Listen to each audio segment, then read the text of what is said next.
요한계시록의 마지막 장인데요, 여기는 우리가 들어가서 살게 될 천국 안에서 어떤 축복된 삶을 살게 될 것인지 나타나 있습니다. 성경의 첫 번째 책이 창세기고 마지막이 요한계시록이죠. 창세기에서 모든 사건이 시작되고 요한계시록에서 모든 사건이 마무리가 됩니다. 창세기가 질문을 던진다면 요한계시록은 그 대답이라고 할 수 있습니다. 창세기 1장이 지금 우리가 살고 있는 하늘과 땅의 창조라면 요한계시록은 새 하늘과 새 땅의 창조라고 할 수 있습니다. 먼저 우리가 들어가서 살게 될 천국의 모습은 에덴의 회복입니다. 창세기에 보면 하나님이 인간을 위해 만드신 이 에덴 동산은 정말 축복된 것입니다. 아담 타락이 전에 에덴 동산은 생명나무가 있어서 인간이 마음껏 먹을 수 있었습니다. 그로 인해 영원히 살 수 있는 길이 열리게 되었습니다. 그러나 인간의 불순종의 결과 에덴 동산에서 쫓겨나게 됩니다. 병들고 죽고 해산의 고통을 경험하게 되고 노동의 힘겨움을 맛보게 되는 것은 죄의 결과입니다. 원래 노동이 나쁜 게 아닙니다. 노동은 신성한 것이고 하나님도 일하신다고 그랬어요. 그러니까 노동 자체가 나쁜 것, 악한 것, 고통스러운 것이 아니라 죄로 인해서 우리가 일하는 것이 고통이 되어버린 겁니다. 죄 때문이죠. 그러나 요한계시록 22장은 새로운 에덴의 회복을 말해줍니다. 1, 2절 말씀 오늘 본문 같이 읽어보겠습니다. 또 그가 수정같이 맑은 생명수의 강을 내게 보이니 하나님과 및 어린 양의 보좌로부터 나와서 길 가운데로 흐르더라. 강 좌우에 생명나무가 있어 12가지 열매를 맺되 달마다 그 열매를 맺고 그 나무 잎사귀들은 만국을 치료하기 위하여 있더라. 에덴 동산에도 생명수 강과 생명나무가 있었는데 그것이 새 하늘과 새 땅에도 그대로 재현이 된다는 겁니다. 이것은 처음 에덴 동산보다 더 완벽한 재현입니다. 처음 에덴 동산은 인간이 죄악으로 잃어버릴 수 있는 가능성이 있는 동산이었어요. 그런데 새 예루살렘은 결코 마귀도 죄악도 없는 완벽한 곳입니다. 이 에덴 동산이 다 좋은데 뱀으로 가장한 사단이 인간을 넘어뜨린 거 아닙니까? 그 유혹에 넘어가게 된 것이죠. 에덴 동산은 완벽하면서도 그러나 불완전했던 곳이다, 뭐 이렇게 표현할 수도 있겠죠. 그렇지만 새 예루살렘은 결코 이 모든 것이 없는, 오직 우리 주님과 구원받은 성도들만 들어갈 수 있는 그런 곳입니다. 그래서 완벽하게 안전한 곳이다. 또한 천국은 생명력이 풍성한 곳입니다. 천국엔 생명수강이 있다고 했는데 실제로 그런 강이 흐른다는 의미도 되겠지만 보다 영적인 해석은 천국은 예수로부터 흘러나오는 생명력이 풍성한 곳이다, 이렇게 해석할 수 있겠습니다. 살아있다고 다 사는 것이 아닙니다. 어떤 경우에는 죽지 못해 사는 경우도 있죠. 생명력을 잃어버렸기 때문에 그렇습니다. 사람이 살아있어도 저 사람 보면 아이고 안타깝고 불쌍한 사람 보면 뭐라고 하면 생기가 없다고 하지 않습니까? 그러니까 사람이 살아있는데 생기가 없어요. 생명력이 없는 거예요. 살아있지만 죽은 것 같은 그런 이들도 있습니다. 그런데 새 예루살렘은 생명력이 풍성해서 모든 사람들이, 모든 그리스도인들이 이 땅에 사는 것처럼 지치고 피곤하고 생기 없고 그런 인생이 아니라 생명력이 풍성한 것이다. 모든 것이 풍성한 것이다. 마치 에스겔 47장에 생수의 강이 막 흐르는 가운데 모든 그 주변에, 강 주변에 있는 나무들과 있는 모든 생명력을 얻듯이 말이죠. 자, 한번 보실까요? 에스겔 47장 6절에서 9절 같이 읽어봅니다.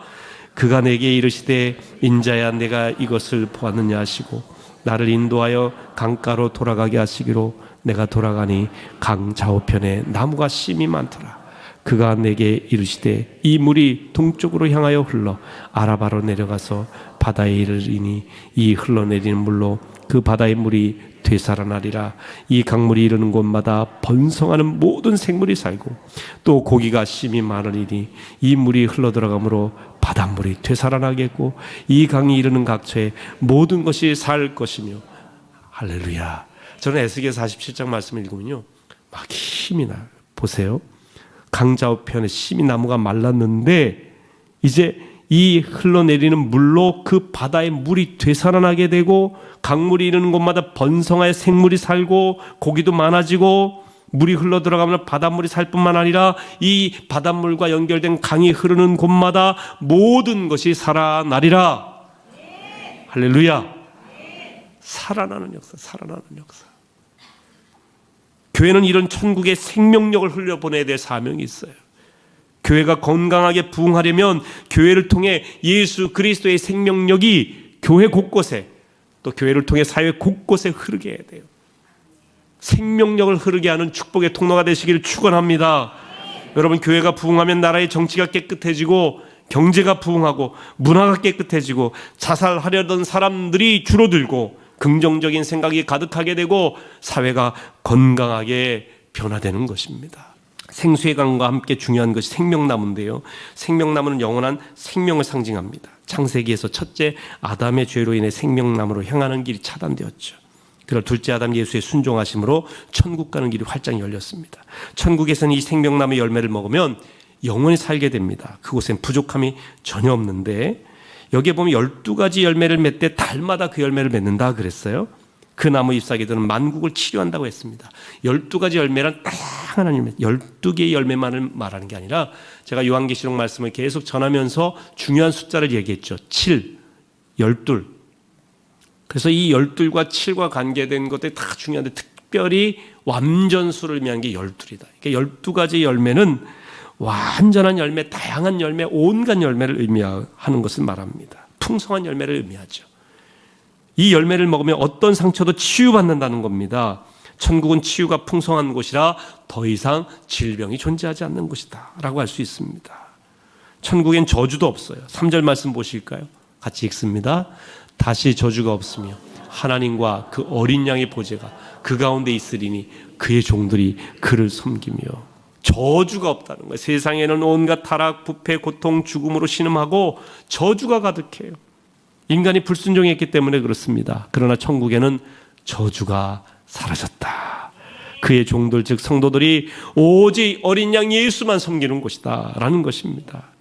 여러분, 천국에도 일이 있을까요? 천국에 일을 할까요? 안 해요? 천국에도 일이 있습니다.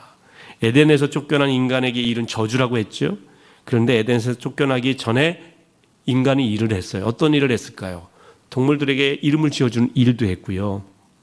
그리고 동산을 돌보는 일도 했어요. 하나님이 맡기셨기 때문에. 일 안 한 게 아닙니다.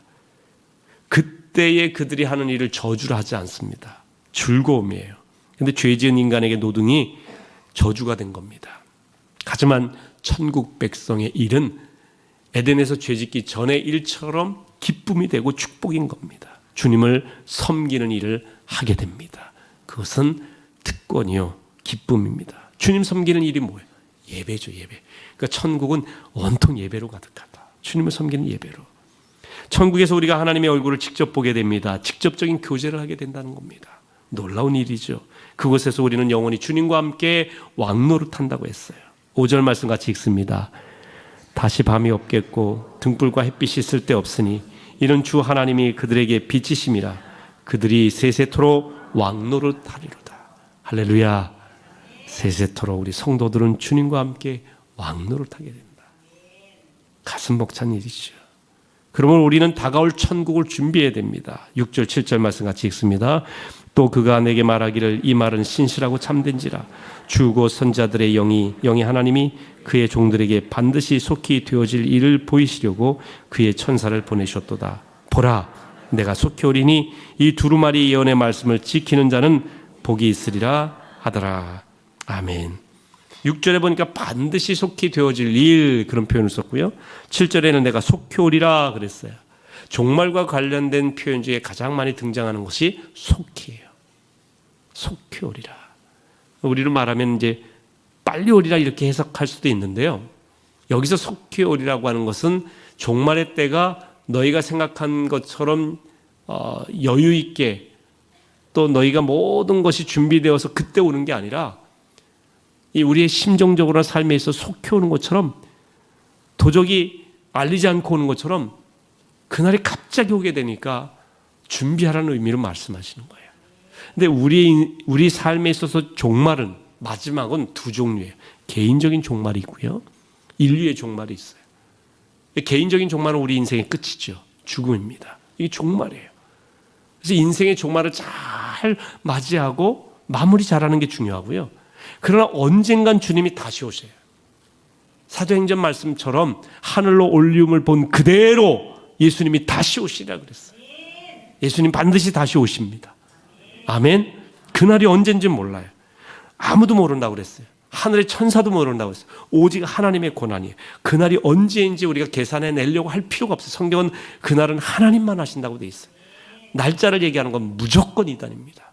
여태까지 날짜를 얘기해서 맞은 적이 없어요. 다 빈말이죠.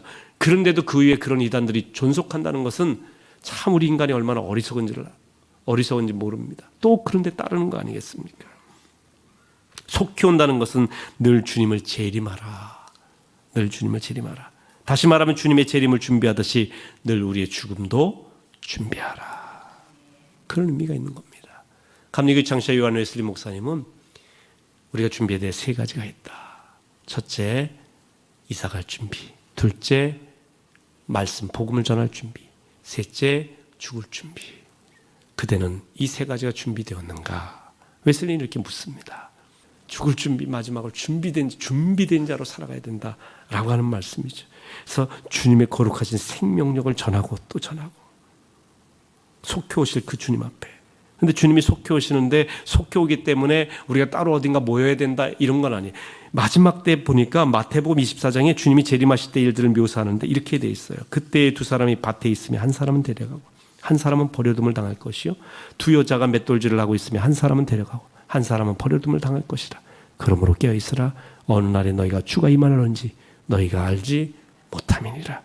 맷돌질하다가 한 사람 들림 받고 한 사람은 들림 못 받고 밭에서 일하다가. 다시 말하면 우리가 마지막 때가 있다, 천국이 있다, 죽을 날이 있다, 개인의 종말이 있다, 인류의 종말이 있다고 해서 우리가 이단 종파처럼 어디 모여서 막 거기서 주님 기다리고 일어나는 게 아니라 너의 삶의 일상 속에서 충성되게 일하고 그 가운데 일하다가 언제 주님이 오시더라도 마음의 준비를 하고 있을 때 주님께서 한 사람은 들림받고 그 준비되지 아니한 자는 들림받지 못한다. 다시 말하면 우리의 준비는 뭐냐면요, 예수 그리스도께서 나의 구주이심에 대한 확신이에요. 그 주님과 동행하는 삶이에요. 그 확신 가운데. 그러니까 우리 안에 예수가 있으면, 예수를 살고 나는 죽고 예수를 사는 인생이면 우리가 어떤 직업을 갖든지 어떤 지식세계 어떤 이 위치와 어떤 장소에 있든지 상관없이 우리 주 예수 그리스도로 말미암아 우리는 들림받고 영생 얻고 구원받고 천국 백성됨을 확신하며 사시기를 축원합니다. 잠시라도 주님 잊지 마세요. 여러분들이 때로는 시험에 실패할 때도 있죠. 입시에 실패할 때도 있어요. 그런데 인생에서 그 실패는 잠깐의 아픔이에요. 굉장히 깊은 아픔일 수도 있어요. 그런데 인생에 있어서 그 잠깐의 아픔과 그 잠깐의 성공과 실패 때문에 영원하신 우리 주님을 놓친다는 건 얼마나 억울한 일이겠습니까? 안타까운 일이에요. 직장과 인간관계와 여러 가지 일에 있어서 우리가 실패할 수 있어요. 어려움을 겪을 수 있습니다. 도저히 헤어나올 수 없을 것 같은 괴로움으로 마음 졸일 때도 있어요. 그런데 그것도 여러분 우리 인생 안에서의 일이에요. 영원한 것과 절대 바꿀 수 없단 말이에요. 결코 어떤 어려움이 와도 우리가 극단적인 선택을 하거나 극단적인 생각을 해서 주님과 멀어지거나 안타까운 일이 발생해서는 안 될 이유는 우리에게는 영원하신 그분이 있기 때문에 그렇습니다. 이 주님 기대하며 주님의 은혜의 생명수의 강에 그 생명력을 맛보며 늘 기쁨 가운데 소망 가운데 살아가신 여러분 되시기를 주의 이름으로 축원합니다.